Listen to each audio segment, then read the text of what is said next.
Donald Trump está totalmente aterrado en este momento, pues cada paso que da para tratar de encubrir el problemón que tiene con el caso de Jeffrey Epstein termina saliéndole totalmente en contra. Y ahora sus republicanos MAGA dentro del Congreso están sufriendo el mismo dolor. Y vimos esto cuando el congresista Dan Goldman tomó una medida impactante para poder exponer a Donald Trump y reveló una admisión que el mismo Trump había hecho, y que según él, esto demuestra que él está dentro de los archivos de Jeffrey Epstein. Esto fue tan impactante para los republicanos que detuvieron la audiencia del comité en la que se encontraban. Ahora, no te voy a hacer perder tiempo y vamos a ver esto directamente. Miren el clip, por favor. Here we are again, La Land and Homeland Security Committee conducting oversight of the president and his administration. Great, because there are many things that Congress should be conducting oversight over this administration.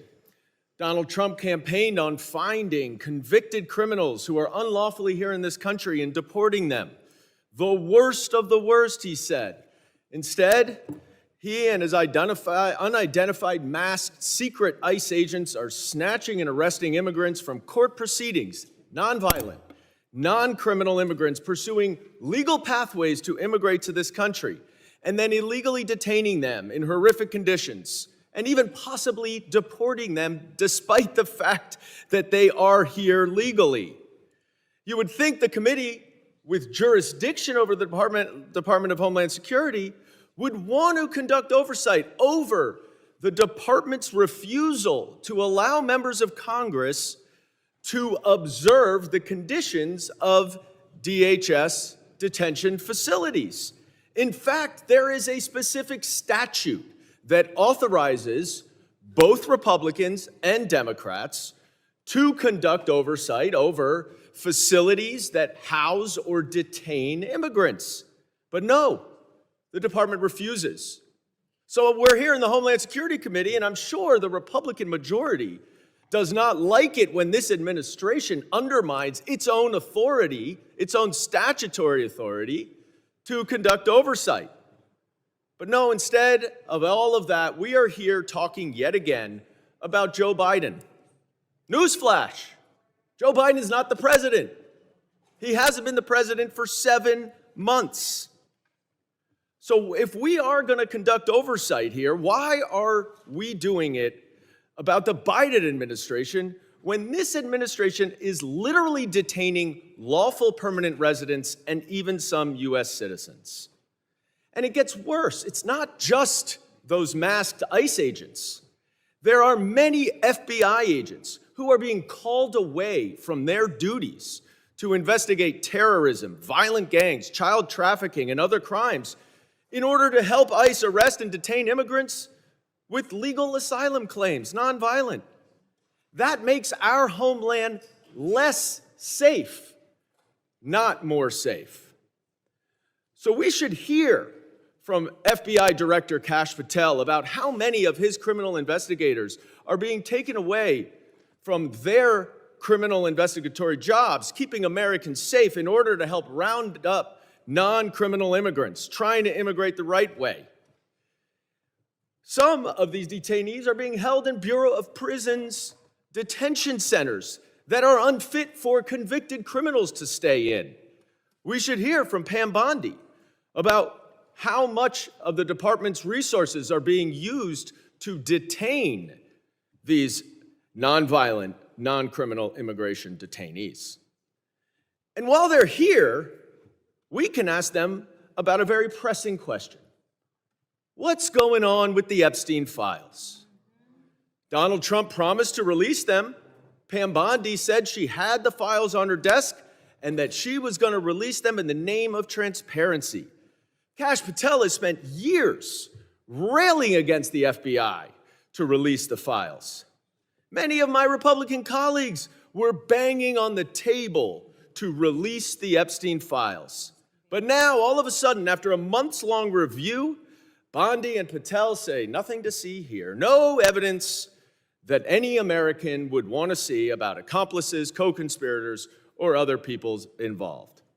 Yesterday, the Republicans voted against releasing the files. So what's changed? Well, we all know Donald Trump has had a relationship with Jeffrey Epstein. He flew on his plane, he hung out in parties, spoke highly of him. And now there are many people saying that Donald Trump is included in the Epstein files. In fact, there are reporters who say that there are videos of him with topless women.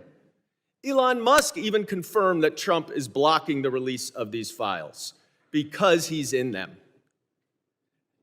Pam Bondi says there's nothing there, but Donald Trump even acknowledges that there is evidence there. It's just not credible. It's made up. This is a Truth Social post from 9:43 this morning. It is an admission that Donald Trump is in the Epstein files, and the American people deserve to know whether he is or not. Mr. Garbarino, Mr. Chairman, I would, pursuant to Clause 2K6 of Rule 11, not recognized. Your time has expired, I have a Mr. motion. Garbarino. Estoy completamente de acuerdo con el congresista Dan Goldman, en que esta es una admisión muy clara, aunque totalmente involuntaria por parte de Trump. Admisión que indica que él se encuentra dentro de los archivos de Jeffrey Epstein. Usé la palabra que él mismo utilizó en esa entrevista con Fox, cuando dijo falso. Lo falso es lo que queremos mantener afuera. Así que incluso antes de que Donald Trump volviera a ser presidente, ya sabía que existían cosas falsas sobre Jeffrey Epstein. En mi opinión, esto es una admisión directamente de Donald Trump. Una admisión que indica que él ya conocía estos archivos de Jeffrey Epstein desde el 2019, incluso cuando ya estaba terminando su primer mandato. Pero entonces, ¿qué estaba ocultando Donald Trump en ese entonces? Y entonces, ¿no creen que esto no ha hecho nada más que empeorar cada día? Para mí, esto es lo que está ocurriendo. Ha sido un encubrimiento de largos años, y no es algo que ocurrió únicamente durante su administración. Y ahora esta administración está tratando de cubrir cosas por todas partes. Se niegan rotundamente a hablar sobre lo que están haciendo, porque saben claramente que están rompiendo muchas leyes. Y no es solo Donald Trump o la fiscal general Pam Bondi, sino que también es el asesor Steve Miller, quien recibió el mismo trato por parte de Eric Swalwell. Miren el clip, por favor. Stephen Miller certainly doesn't want to sit in that chair and defend putting this 6-year-old battling leukemia into deportation proceedings. Tom Homan doesn't want to come here and defend why he thinks it's okay to target people based on their accent and the color of their skin. Yes, he said that. Thankfully, a California court has shut that down, and hopefully more lawsuits are brought across America to shut that down. But my Republican colleagues in Congress, they don't work for the administration. They are, theoretically, an independent branch of government. Article 1, the preeminent branch of government. So why do they go for this? Why do they enable this? Why aren't they outraged that this 6-year-old boy was in a condition where children are crying every night and experiencing bone pain as he fights cancer? This issue is pretty simple. Go after the worst and protect the most vulnerable, the ones who are contributing to our community. So if our Republican colleagues are not up for holding the administration accountable, then Democrats will. So, Mr. Chairman, pursuant to Clause 2K6 of Rule 11, I move that the committee subpoena White House Deputy Chief of Staff for Policy and Homeland Security Advisor Stephen Miller. Gentlemen, yield back. Yes. Is there a motion? Motion to table. There has been a motion to Recorded table. The gentleman moves the motion to table. The motion to table is privileged and non-debatable. All those in favor of the motion to table, please signify by saying aye. Aye. Any opposed, no? No. The ruling of the chair is the ayes have it. Mr. Swalwell, Record vote. is there a motion for a recorded vote?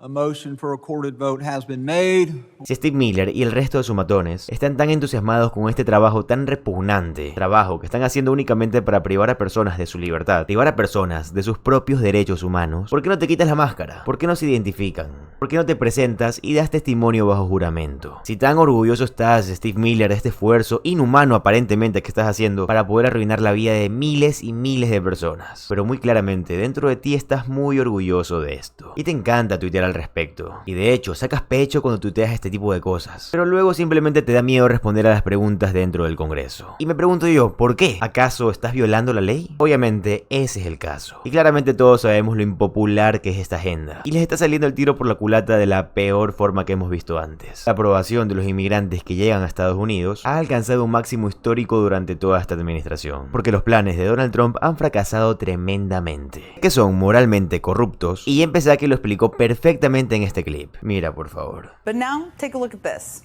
Less than 6 months into his presidency, a new Gallup poll today finds that Americans disapprove of Trump's handling of immigration by a whopping 27-point margin.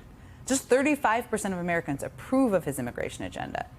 And it's not just Democrats or swing voters driving those numbers.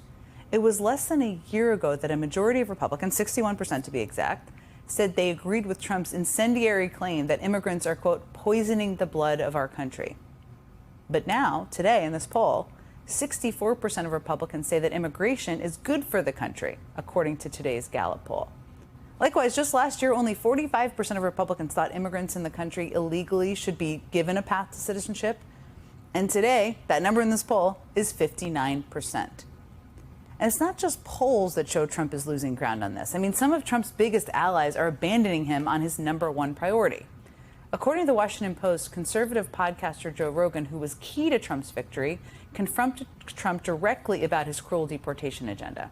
According to the Post, Rogan pushed Trump to back off deporting workers who have not committed crimes.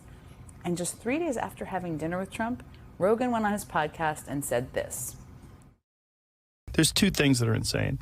One is the targeting of migrant workers, not cartel members, not gang members, not drug dealers, just construction workers showing up in construction sites and raiding them, gardeners. Yeah. Like, really? So it only took 6 months for Trump to lose support from the American public, even Joe Rogan, on what was supposed to be his signature policy issue. He's blowing through his political capital like it was a loan from his father, is one way of looking at it. And the reason he's lost ground so quickly on this issue isn't hard to figure out. I mean, Americans all across the country are seeing the shocking brutality of Trump's immigration crackdown play out in their own neighborhoods every day. Yo hablé de esto cuando Donald Trump recién era presidente, y sinceramente no es que me considere alguien súper apto para decir yo puedo predecir lo que va a pasar, pero era muy obvio sabiendo todo el camino de Donald Trump y cómo fue su anterior mandato. Pero bueno, no me queda nada más que recordarte que tengas cuidado con tus decisiones económicas, pues Donald Trump está arruinando la economía para absolutamente todos los que no tengan más de 100 millones de dólares en su cuenta, obviamente. Este actual gobierno estadounidense, como nunca antes, se ha encargado de hacer la transferencia de dinero más grande de toda la historia de la gente de clase pobre, de la clase trabajadora, hacia la gente de clase rica. Pero bueno, como siempre lo digo, para mí lo más importante es saber tu opinión y me encantaría que lo digas en los comentarios. Y está de más repetirlo, pero si te gusta el contenido de política estadounidense, te gusta estar al día con los temas relacionados con esto, te va a encantar suscribirte al canal, ya que subo videos todos los días. Mi nombre es José Alvarado, soy economista y estoy comprometido a informarte diariamente. Nos vemos en el siguiente video. Adiós.